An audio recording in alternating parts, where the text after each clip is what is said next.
Hello अस्सलाम वालेकुम guys, कैसे हो? ठीक ठाक, अल्लाह की मेहरबानी से आप ठीक ही होंगे। ये देखो, आज मैंने दाल ही पकाई है। आज घर में कोई सब्ज़ी वगैरह नहीं थी तो इसलिए मैंने दाल ही पकाई। तो मैंने कहा दाल ही पका लूँ। तो बस आज दाल ही दोपहर में है, दाल का सालन। इसलिए मेरे चैनल को सब्सक्राइब करें और लाइक में ढेर लाइकों दे मुझे मेरे चैनल को।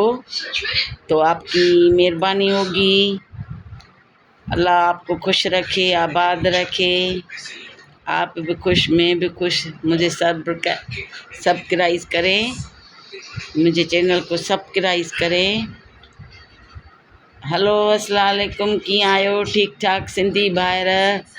हे मां व्लॉग भरे रही आहियां। दाल अॼु पचाई आहे, चांवर जी मानी आहे।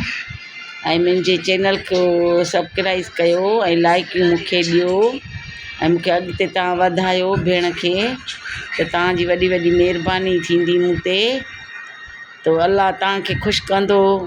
मूं भेण लाइ एतिरो त करे सघो था, सब्सक्राइब कयो मुंहिंजे चैनल खे, लाइकूं ॾियो, लाइकुनि में यादि रखो ऐं पूरो चैनल ॾिसंदा कयो मुंहिंजो।